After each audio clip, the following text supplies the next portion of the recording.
আসসালামু আলাইকুম। আমি আজকের এই ভিডিওতে বাংলাদেশের সকল রাজনৈতিক নেতাদের দৃষ্টি আকর্ষণ করছি, ইনক্লুডিং সমন্বয়কারীদের দৃষ্টি আকর্ষণ করছি। আমি বিএনপি নেতৃবৃন্দের দৃষ্টি আকর্ষণ করছি। আমি জামাতের নেতৃবৃন্দের দৃষ্টি আকর্ষণ করছি।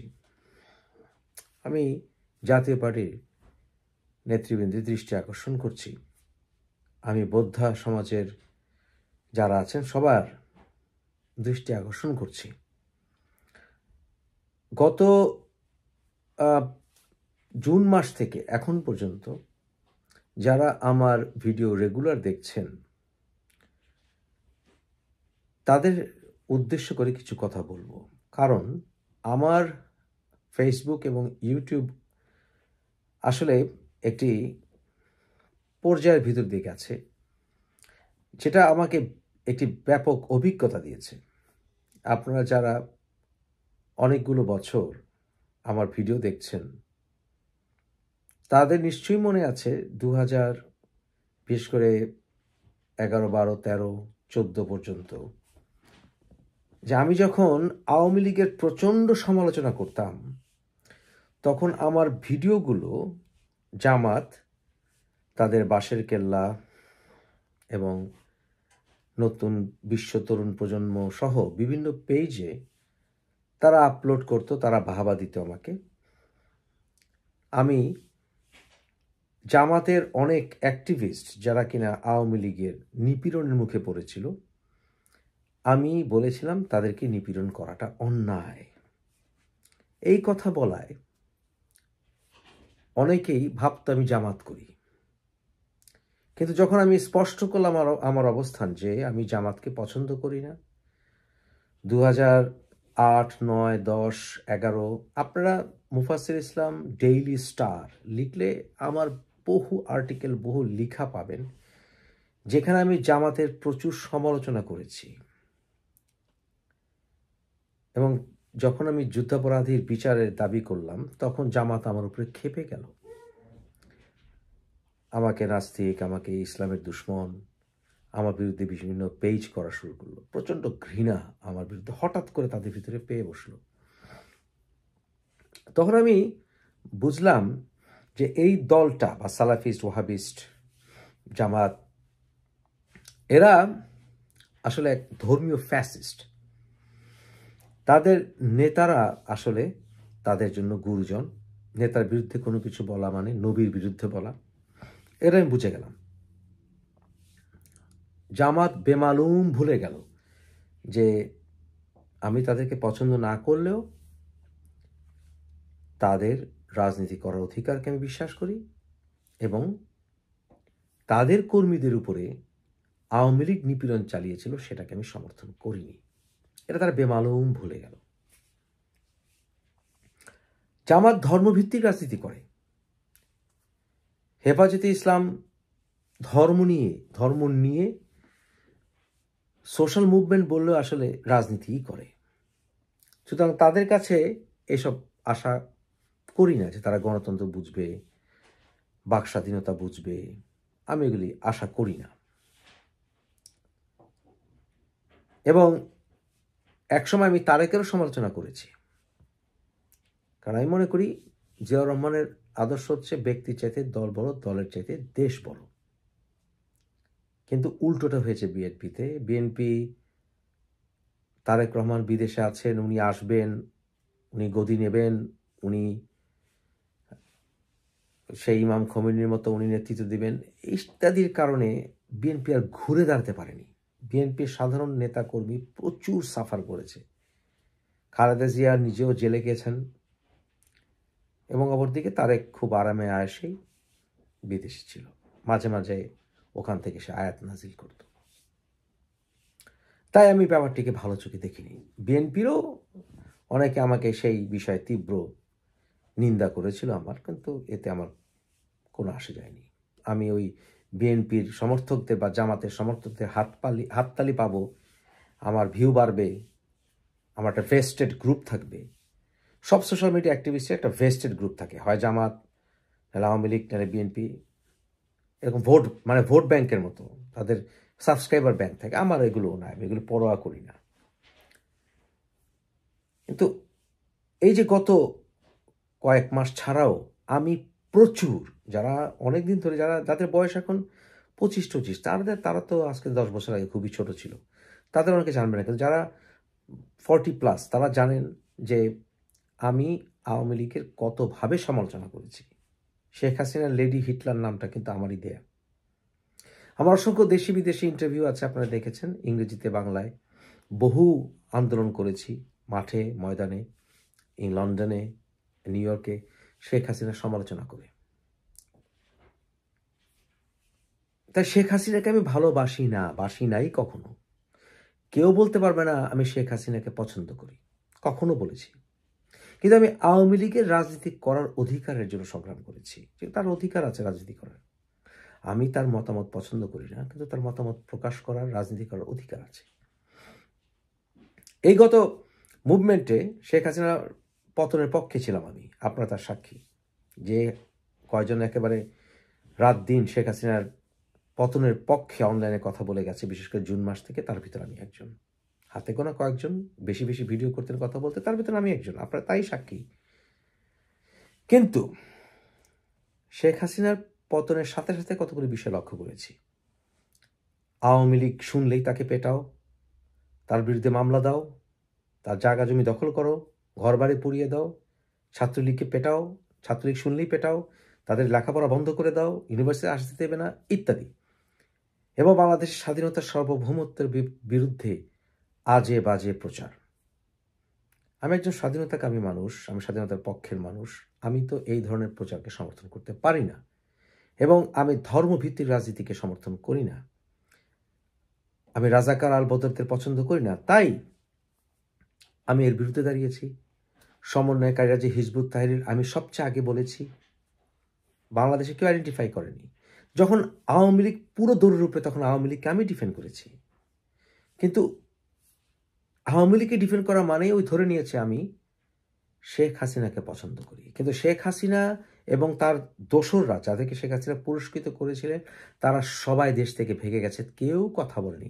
সাধারণ আওয়ামী লীগের কর্মীরা যারা সাফার করছিল, তাদের পক্ষেও কেউ কথা বলেনি, একজন না, আমি বলেছিলাম। কিন্তু গত দুদিন আগে শেখ হাসিনার ভাষণ শুনে আমার খুব মেজাজ খারাপ হয়ে গেছিল, কারণ এতদিন পরে ওনার রূপ উনি পাল্টান নেই। আমি দেখেছি সোহেল তাজ, ওনারা বলেছেন আওয়ামী লীগকে বেশ কয়েকটা ইলেকশনের বাইরে থাকতে হবে। আমি দেখেছি অনেকেই প্রশ্ন তুলেছেন যে আওয়ামী লীগকে কেন ব্যান করে দেওয়া হবে না। জয়নুল ফারুক, তারপরে বিএনপির আরও কয়েকজন, সালাউদ্দিন ভাই সহ আরও কয়েকজন, যে ব্যান করে দেওয়া উচিত আওয়ামী লীগকে। অনেকেই এই দাবিটি তুলেছেন, কিন্তু আমি বলছি না, আওয়ামী লীগকে ব্যান করতে হবে কেন, আওয়ামী লীগকে রিফর্ম করতে হবে। আমার বন্ধুরা যারা বিএনপি করে, তারা অনেকেই বলেছেন নেতারা, যে আওয়ামী লীগকে পেটানো হালাল, ওদের আবার কি গণতান্ত্রিক অধিকার দিব, ওদের আবার কিসে আইনি অধিকার দিব, আমাদেরকে দিয়েছে, আমরা ঘরে বাড়িতে থাকতে পারি না, আমরা কি অন্যায় করেছিলাম? লাগাতার বিএনপি শুনলেই পেটা, বিএনপি হচ্ছে রাজাকারের দল, বিএনপি হচ্ছে স্বাধীনতা বিরোধী, এইভাবে আমাদেরকে পেটানো হয়েছে। হাজার হাজার কোটি টাকা চুরি করে যারা নিয়ে গেছে, তারা তো আওয়ামী লীগের সাধারণ কর্মীদের ধার ধারেনি, খবরও নেয়নি। এবং সেটার প্রতিফলন যখন শেখ হাসিনার ভাষণে দেখতে পেলাম, তখন আর মেজাজটা ঠিক থাকেনি। মেজাজ ঠিক থাকেনি কাদের জন্য? আওয়ামী লীগের নেতা কর্মীদের জন্য, অন্য কোনো, বিএনপির জন্য না। শেখ হাসিনার ভাষণে বিএনপির কোনো আসে যায় না, তাই বিএনপির জন্য কথাটি বলিনি, শেখ হাসিনার বিরুদ্ধে কথা বলিনি, বলেছিলাম আওয়ামী লীগের কর্মীদের জন্য। কিন্তু সেটার অবমূল্যায়ন হয়েছে, এবং শেখ হাসিনাকে বিরোধিতা করার কারণে আমাকে আমার মা বাপ তুলে গালাগালি, জঘন্য, আমি পোল্টিবাজ, হ্যান ত্যান। কিন্তু আমি কিন্তু কখনো পোল্টি মারিনি, আমি কখনো শেখ হাসিনাকে ভালোবাসি এই কথাটা বলিনি। বলেছি শেখ হাসিনারও সুষ্ঠু বিচার পাওয়ার অধিকার আছে, যেটা বাংলাদেশে পাওয়া মুশকিল, আমি সেটা বলেছি। সবার সুষ্ঠু বিচার পাওয়ার অধিকার আছে, যেটা বাংলাদেশে নিষিদ্ধ হয়ে গেছে অনেকটা, কিন্তু সেটাও কেউ দিতে চাইছিল না। কিন্তু সর্বোপরি সব কিছু দেখে, সব কিছু বিচার বিবেচনা করে আমার কাছে মনে হয় আওয়ামী লীগ রিফর্ম হবে না। আওয়ামী লীগের নতুন কমিটির একটি গন্ধ পেয়েছিলাম, সেটাও হবে না, নতুন কমিটিও দেবে না আওয়ামী লীগকে। আওয়ামী লীগ শেখ হাসিনা গদি ছাড়বেন না, উনি ওনার বাবার প্রেম ছাড়বেন না। উনি বাবাকে ব্যবহার করে বঙ্গবন্ধুকে সবচেয়ে বেশি অপমান উনি করেছেন। উনি বঙ্গবন্ধুর সেই স্মৃতিকে পুঁজি করে উনি রাজনীতি চালিয়েই যাবেন, উনি ফ্যাসিজম চালিয়ে যাবেন, এবং উনি একটা বিশাল সিন্ডিকেট তৈরি করেছেন আওয়ামী লীগের ভেতরে, যারা আওয়ামী লীগকে নিয়ন্ত্রণ করে যাবে যতদিন আওয়ামী লীগ থাকবে। এই সিন্ডিকেট ভাঙা যাবে না। সাধারণ কর্মী যাদের ঘাড়ে পা রেখে আওয়ামী লীগের শীর্ষ নেতারা চুরি করে দেশে থেকে ভেগে গেছেন, ওই সিন্ডিকেট ভাঙা হবে না। তাহলে ওই সিন্ডিকেট যদি না ভাঙেন, আপনি আওয়ামী লীগকে রিফর্ম করবেন কিভাবে? পারবেন না। এবং ওই সিন্ডিকেট এমনভাবে ফাইন্যান্স করছে আওয়ামী লীগের প্রচার মাধ্যমকে যে আপনি তার বিরুদ্ধে বললে আপনাকে ধ্বংস করে দেওয়া হবে, ঠিক যেমনটি জামাত করেছিল আমার সাথে। একই মুদ্রার এ পিঠ এবং ও পিঠ। তাই আমার রিসেন্ট গত 3 দিনের পোস্ট দেখলে দেখবেন যে শেখ হাসিনার প্রতি তাদের যেই দরদ এই সিন্ডিকেটের, সেটা প্রকাশ পেয়েছে। এবং এটা প্রমাণ করে আওয়ামী লীগ আসলেই একটি ফ্যাসিস্ট দল। তাই আওয়ামী লীগের ভেতরে যারা রিফর্ম চাইছেন এবং সাধারণ আওয়ামী লীগ কর্মী, যারাই আসলে মূলে আওয়ামী লীগের শক্তি হওয়া দরকার, তাদের উচিত হবে হয় নতুন দল করা বা আওয়ামী লীগ থেকে সরে যাওয়া। এবং বাংলাদেশ সরকারের উচিত হবে, ইউনিট সরকার বহু ভুল করেছেন, একটা ন্যাশনাল গভর্নমেন্ট না আসলে এই সমস্যার সমাধান হবে না, কিন্তু তারপরেও উচিত হবে কোনো মতেই ব্যান না করলেও, ব্যান করে দিলেই বেটার, ব্যান না করলেও আওয়ামী লীগকে, আমি যাই, আমার খুব লজ্জা হচ্ছে কথাটা স্বীকার করতে, বাট ব্যান করা ছাড়া বোধহয় আর কোনো উপায় নেই, বাট ব্যান না করলেও অন্তত 2টি টার্ম আওয়ামী লীগকে নির্বাচনে আসতে দেওয়া হবে না। এতে করে আওয়ামী লীগের শীর্ষ বুড়ো নেতারা মারা যাবে, নিষ্ক্রিয় হয়ে যাবে, নিষ্প্রভ হয়ে যাবে। আওয়ামী লীগ নতুন করে ভাববার চিন্তা ভাবনা করবে। এবং তা যদি না হয়, আওয়ামী লীগকে যদি ব্যান করে দিতে হয়, আওয়ামী লীগের যারা ভেতরে যারা গণতন্ত্রকামী, যারা ফ্যাসিস্ট নয়, যারা শেখ হাসিনা পূজারী নয়, কারণ এখন শেখ হাসিনা লীগে পরিণত হয়েছে আওয়ামী লীগ, তারা নতুন করে আওয়ামী লীগ গঠন করবেন এবং সেটাকে নতুন নাম দিতে হবে। নতুন নামে তারা আসবেন, তারা বঙ্গবন্ধুকে ভালোবাসবেন, বঙ্গবন্ধু সমালোচনা সহ্য করার জন্য প্রস্তুত থাকবেন, এবং তারপর আবার যেমন আওয়ামী মুসলিম লীগ থেকে আওয়ামী লীগ হয়েছে, ঠিক একইভাবে শেখ হাসিনার লীগ থেকে নতুন লীগ হতে হবে, এবং সেখানে শেখ হাসিনা দৌরাত্ম্য মেনে নেওয়া যাবে না। তাই এইভাবে ছাড়া আওয়ামী লীগকে শুধরানো যাবে না, আওয়ামী লীগকে আপনারা রিফর্ম করতে পারবেন না। আমার গত 2 দিনের অ্যাক্টিভিটিসে আপনারা নিজেরাই চেক করলে সেটা প্রমাণ পেয়ে যাবেন। তাই আওয়ামী লীগ আসলেই একটি ফ্যাসিস্ট দলে পরিণত হয়েছে, যেখানে নেতাকে পূজা করা হয়। আসলে একটি দল, সেটা বিএনপি হোক বা আওয়ামী লীগ হোক, যখন নেতা দশকে একই নেতা প্রধান থাকে, তখন নেতার প্রতি একটি আনুগত্য এমন একটি পর্যায়ে চলে যায়, সেটা আর গণতান্ত্রিক নেতা থাকে না, সেটা হয়ে যায় নবী রসুলের মতো, তাকে সমালোচনা করা যাবে না। পৃথিবীতে, বাংলাদেশ না, পৃথিবীতে, উপমহাদেশও না, দলে দলে সংঘাত, এত হানাহানি, এত মৃত্যু, গণতন্ত্রের নামে 2টি দল, ব্রেঞ্জর দল, পৃথিবীতে কোথাও এত মৃত্যু হয় না। ভারতে বিজেপি কংগ্রেস এরকম হানাহানি, এত খুনাখুনি হয় না, পাকিস্তানেও হয় না, দলে দলে রাজনৈতিক দলে দলে খুনাখুনি। এমনি ইসলামিক মৌলবাদী দলগুলোর ভিতরে গন্ডগোল হয়, কিন্তু রাজনৈতিক দলগুলোর ভিতরে এত সংঘাত, এত হানাহানি হয় না। ব্রিটেনে লেবার কনজারভেটিভ এরকম হয় না, আমেরিকায় কংগ্রেস সিনেট এরকম মারামারি হয় না, আফ্রিকার কোনো দেশে হয় না, বাংলাদেশে হয়। কারণ বাংলাদেশে 2টো পরিবারের শীর্ষ নেতারা এবং তাদের সিন্ডিকেট দলগুলোকে তাদের ধর্ম বানিয়ে ফেলেছে, ব্যবসার মাধ্যম বানিয়ে ফেলেছে, মাফিয়া গ্যাং বানিয়ে ফেলেছে। এটাকে আসলেই ধ্বংস করতে হবে। আমরা কখনো আমাদের নির্বাচিত নেতা পাইনি আসলে, একমাত্র বঙ্গবন্ধু ছাড়া। জিয়াউর রহমান, উনি আর্মি থেকে এসছেন, আমরা কোনো উপায় ছিল না, ওনাকে ভালোবেসেছিলাম কারণ অনেস্ট ছিলেন, এখনও বাসি। এরশাদি, ওর কথা আর কি বলবো, মিলিটারি থেকে এসছে। শেখ হাসিনা ওনাকে দলের নেত্রী বানিয়ে দিয়েছিল, দলের লোকেরও খুব একটা কথা বলার ছিল না। খালেদা জিয়ার ক্ষেত্রেও তাই। পাকিস্তান আমলে কখনো আমরা নেতা পাইনি। আমরা শেরে বাংলাকে পেয়েছিলাম, যুক্তফ্রন্টের সরকার ভেঙে দেওয়া হয়েছিল, সোহরাওয়ার্দী তো এই পারের বাঙালি ছিলেন না, আইয়ুব খানেরা তো সব মিলিটারি, আমাদের নেতা হয় কিভাবে? আর এর আগে তো মৌর্য বংশ, সেন বংশ, পাল বংশ, সুলতানি আমল, আমরা কখনো আসলে নিজেরা নিজেদের নেতাকে চুজ করতে পারি না। আমরা তা জানিও না নিজেরা কিভাবে নেতা চুজ করব। আমরা দাসত্বে অভ্যস্ত। গণতন্ত্র হচ্ছে একটা মুখোশ। দলের ভিতরে কোনো গণতন্ত্র নেই। আওয়ামী লীগ আসলেই একটি ফ্যাসিস্ট দল। যে আওয়ামী লীগকে আমি ডিফেন্ড করার চেষ্টা করেছি সাধারণ কর্মীদের, তারা কেউ সোচ্চার হতে পারছে না ভয়ে। এখনও তারা ভয় পান এই সিন্ডিকেটকে। যেমন মুষ্টিমেয় কিছু জঙ্গিদের হাতে মুসলমানরা বন্দী, কথা বলতে পারে না, ভয় পান। লিবারালিজমের কথা বলতে ভয় পান, প্রকৃতি ইসলামের কথা বলতে ভয় পান। ঠিক একইভাবে আওয়ামী লীগের জঙ্গি নেতাদের কাছে, শেখ হাসিনার কাছে এবং গংদের কাছে আওয়ামী লীগের সাধারণ কর্মীরা যারা নির্যাতিত হচ্ছে না এখন, তারা বন্দী। আওয়ামী লীগ তাই রিফর্ম করা সম্ভব না। এটি একটি ফ্যাসিস্ট দল। সেটা গত 6 মাস থেকে গত 2 দিন আগ পর্যন্ত আমার মুভমেন্ট দেখলে আপনারা প্রমাণ পাবেন। তারা বোঝেই না যে আওয়ামী লীগ শেখ হাসিনা ছাড়া আমি সমর্থন করতে পারি, তাদের ডিফেন্ড করতে পারি।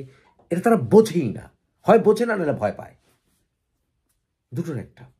এবং যারা দেশের বাইরে আওয়ামী লীগ করছে, এটা ইলিগাল যদিও, তারা তো আওয়ামী লীগের মতো আওয়ামী লীগের সাধারণ কর্মীদের মতো সাফার করছে না বাংলাদেশে। তারা কি কেয়ার করবে? তারা এতদিন আওয়ামী লীগের পা চেটে, শেখ হাসিনার পা চেটে বাংলাদেশে তাদের জমি জমা করেছে, বাড়িঘর করেছে, এখন সেগুলি বিপদে পড়েছে। এর জন্য শেখ হাসিনাকে তারা এখন তোষামোদী করছে। তাই এই ফ্যাসিস্ট আওয়ামী লীগ আমরা চাই না। পুলিশ হত্যা হয়েছে, পুলিশের উপর নির্যাতন হয়েছে জুলাইতে, আমরা জানি, এবং তার বিরুদ্ধে আমি সোচ্চার ছিলাম, এখনও আছি। শেখ হাসিনার সুষ্ঠু বিচার হোক চাই, অন্যায় যাতে না হয়। আওয়ামী লীগ নেতাদের সুষ্ঠু বিচার হোক চাই। কিন্তু আমার উদারতাকে তারা ভুল ব্যাখ্যা করেছেন। তাই এখন সময় এসছে আসলেই ভাবা, আওয়ামী লীগ কি রাজনীতি করার অধিকার দেওয়া উচিত? অনেস্টলি যদি বলি, উত্তর হবে না। এখন বলতে পারেন মুফাসির ভাই আপনার তো পোল্ট্রি মারলেন আবার। না, পোল্ট্রি মারিনি তো। আমি আপনাদের সাধারণ আওয়ামী লীগের জন্য কথা বলতে গিয়ে শেখ হাসিনার মাফিয়া গ্যাংয়ের শিকার হয়েছে আমি। আমার মা বাবা তুলে অপমান করা হয়েছে। কিসের জন্য? কারণ আমি সাধারণ আওয়ামী লীগ কর্মীরা যে নির্যাতিত হচ্ছে, তার জন্য শেখ হাসিনা এবং তার গং পরোয়া করে না। তাই এই সিন্ডিকেট ভেঙে দিতে হবে, এবং আপনারা সেটা পারবেন না, সাধারণ কর্মীরা পারবেন না। নতুন করে আওয়ামী লীগ করেন, এই আওয়ামী লীগ ব্যান করেন, অথবা রাজনীতি থেকে দূরে থাকেন। বাংলাদেশ সরকারকে বলবো এবং বিএনপিকে বলবো, সবাইকে বলবো, আমার ওয়ালই যথেষ্ট, আমার ভিডিওগুলি যথেষ্ট আওয়ামী লীগকে ফ্যাসিস্ট কিনা এবং আওয়ামী লীগকে রাজনীতি করতে দেওয়া উচিত কিনা সেটা বোঝার জন্য।